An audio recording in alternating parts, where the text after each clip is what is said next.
Assalamualaikum warahmatullahi wabarakatuh. Shalom, Om Swastiastu, Namo Buddhaya, Salam Kebajikan. Perkenalkan, nama saya Nurjeda. Saya dari program studi S1 Pendidikan Bahasa Inggris dengan NIM C1A1250003. Ya, jadi di sini saya akan menjelaskan materi tentang penggunaan huruf dan kata dalam bahasa Indonesia. Bahasa Indonesia memiliki kaidah penulisan yang harus diperhatikan agar tulisan tampak rapi, mudah dipahami, dan sesuai dengan aturan ejaan. Salah satu aspek penting dalam ejaan adalah penulisan huruf dan kata. Penulisan huruf dan kata yang benar akan membantu pembaca memahami makna tulisan dengan jelas serta mencerminkan kemampuan berbahasa yang baik dan teratur. Sebelum kita melangkah jauh ke materi selanjutnya, jadi di sini terlebih dahulu saya akan menjelaskan apa sih itu huruf dan kata. Jadi huruf adalah lambang bunyi yang digunakan untuk membentuk kata. Dalam bahasa Indonesia terdapat dua jenis huruf, yaitu huruf kapital atau huruf besar dan huruf kecil. Sementara itu, kata adalah satuan bahasa yang memiliki makna dan dapat berdiri sendiri. Kata dapat berupa kata dasar, kata berimbuhan, kata ulang, dan kata majemuk.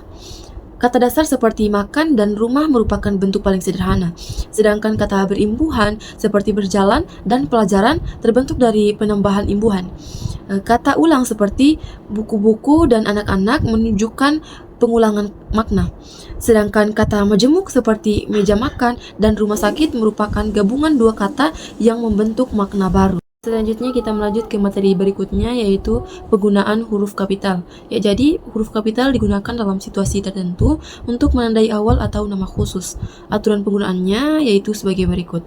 Yang pertama, huruf kapital digunakan pada awal kalimat. Contohnya, dia sedang belajar di kampus. Penjelasannya, huruf pertama D ditulis besar karena berada di awal kalimat. Yang kedua, huruf kapital digunakan sebagai huruf pertama nama orang. Contohnya, Rina pergi bersama Dimas. Penjelasannya, nama orang seperti Rina dan Dimas harus diawali huruf besar karena menunjukkan nama diri. Yang ketiga, huruf kapital digunakan pada nama tempat, lembaga, dan organisasi. Contohnya, Universitas Megariski, Pemerintah Republik Indonesia. Penjelasannya, nama lembaga atau tempat ditulis dengan huruf besar di awal setiap katanya. Yang keempat, huruf kapital digunakan pada nama bulan, hari, dan tahun. Contohnya, hari Senin, bulan Oktober, dan tahun 2025. Penjelasannya, nama waktu seperti hari dan bulan ditulis dengan huruf besar di awal kata. Yang terakhir atau yang kelima yaitu huruf kapital tidak digunakan pada kata yang bukan nama diri. Contohnya, saya pergi ke universitas untuk belajar. Jadi kata universitas bukan nama diri, jadi tidak perlu huruf besar. Selanjutnya kita melangkah ke materi berikutnya, yaitu penggunaan huruf miring. Huruf miring digunakan dalam tulisan untuk menegaskan, menandai istilah asing, atau menulis judul karya. Penggunaannya antara lain yaitu yang pertama, untuk menulis judul buku, majalah, atau karya seni. Contohnya, saya membaca novel Laskar Pelangi karya Andrea Hirata. Jadi di sini judul buku ditulis miring agar pembaca tahu bahwa itu nama karya. Yang kedua, untuk menulis istilah asing atau kata yang belum diserap. Contohnya, ia sedang melakukan research tentang pendidikan. Jadi di sini kata research masih bahasa asing, maka ditulis miring. Yang ketiga, untuk menegaskan atau memberi penekanan pada kata tertentu. Contohnya, kamu harus benar-benar yakin dengan pilihanmu.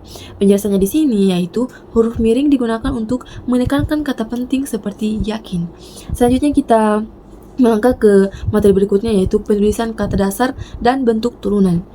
Penulisan kata dasar dalam bahasa Indonesia harus mengikuti kaidah sebagai berikut. Yang pertama, kata dasar ditulis sebagai satu kesatuan. Contohnya, makan, rumah, belajar. Penjelasannya di sini yaitu kata dasar tidak boleh dipisahkan karena merupakan bentuk paling sederhana.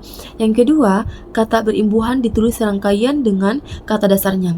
Contohnya, berjalan, menulis, pelajaran. Imbuhan ditulis menyatu karena membentuk makna baru dari kata dasarnya.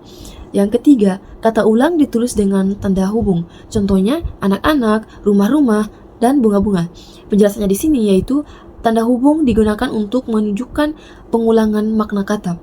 Yang keempat atau yang terakhir, gabungan kata atau kata majemuk ditulis terpisah kecuali bila sudah dianggap satu makna. Contohnya, meja makan, rumah sakit, olahraga, dan kerjasama. Penjelasannya di sini yaitu jika dua kata membentuk arti baru bisa ditulis terpisah atau serangkaian tergantung maknanya. Selanjutnya kita melangkah ke materi keempat, yaitu penulisan partikel dan kata depan. Beberapa partikel dan kata depan dalam bahasa memiliki aturan khusus, antara lain yang pertama yaitu partikel la, ka, dan ta ditulis serangkai dengan kata yang diikutinya. Iya, jadi contohnya di sini, apakah kamu tahu? Bacalah buku itu. Penjelasannya, partikel ini tidak boleh dipisahkan dari kata yang menimpalinya. Yang kedua, kata depan di, ke, dan dari ditulis terpisah bila menunjukkan tempat atau arah. Contohnya, di sekolah, ke pasar, dan dari rumah. Penjelasannya, karena menunjukkan tempat atau arah, kata depan ini ditulis terpisah. Yang ketiga, kata depan tersebut ditulis serangkaian bila menjadi awalan. Contohnya, dikerjakan, diketahui, diberikan. Jika di menunjukkan pekerjaan atau bukan tempat, maka harus disambung dengan kata dasarnya. Yang keempat, partikel pun ditulis terpisah kecuali bila sudah padu. Contohnya, apapun, siapapun, meskipun, dan walaupun. Penjelasannya di sini pun ditulis terpisah jika berdiri sendiri, tapi menyatu bila sudah jadi kata baku. Kita melangkah ke materi berikutnya, yaitu penulisan singkatan dan akronim. Penulisan singkatan dan akronim juga memiliki aturan yang perlu diperhatikan, antara lain yang pertama, singkatan nama orang, gelar, lembaga, dan instansi ditulis dengan huruf kapital dan diakhiri titik. Yang kedua, singkatan umum seperti satuan ukuran dan istilah teknis ditulis tanpa titik. Contohnya, kilogram, sentimeter, kilometer, dan rupiah. Yang ketiga, akronim dari lembaga atau organisasi ditulis dengan huruf kapital. Contohnya UNM atau Universitas Negeri Makassar, UM atau Universitas Megareski. Penjelasannya di sini, semua huruf besar karena menunjukkan nama resmi atau lembaga. Yang keempat atau yang terakhir yaitu akronim yang sudah menjadi kata umum ditulis seperti kata biasa, contohnya pemilu, tilang, radar. Penjelasannya di sini yaitu karena sudah menyatu dalam bahasa sehari-hari ditulis seperti kata biasa. Selanjutnya kita melangkah ke materi terakhir, yaitu penulisan angka dan bilangan. Yang pertama, angka digunakan untuk menunjukkan jumlah atau urutan. Contoh, ia membeli 5 buku dan 2 pena. Penjelasannya di sini, angka boleh digunakan langsung untuk menyebut jumlah atau urutan. Yang kedua, bilangan di awal kalimat harus ditulis dengan huruf. Contohnya, 5 orang siswa memenangkan lomba pidato. Penjelasannya, kalimat tidak boleh diawali angka, jadi bilangan ditulis dengan huruf. Dan yang terakhir yaitu bilangan besar dapat ditulis kombinasi huruf dan angka. Contohnya sebanyak 1250 orang hadir. Penjelasannya di sini, kombinasi ini membantu agar pembaca paham jumlah secara jelas. Selanjutnya kita melangkah ke kesimpulan. Jadi kesimpulannya yaitu penulisan huruf dan kata yang baik dan benar merupakan dasar penting dalam komunikasi tertulis. Dengan memahami penggunaan huruf kapital, huruf miring, dan kata berimbuhan, partikel, singkatan, dan angka, seseorang dapat menulis dengan lebih jelas, rapi, dan sesuai kaidah bahasa Indonesia. Penulisan yang benar tidak hanya menunjukkan kemampuan berbahasa, tetapi juga mencerminkan kedisiplinan dan profesionalitas dalam berkomunikasi. Ya, selesai sudah penjelasan saya mengenai materi penulisan huruf dan kata dalam bahasa Indonesia. Sekian dan terima kasih. Semoga materi yang saya sampaikan bisa bermanfaat untuk kalian semua. Ya, saya akhiri. Wassalamualaikum warahmatullahi wabarakatuh.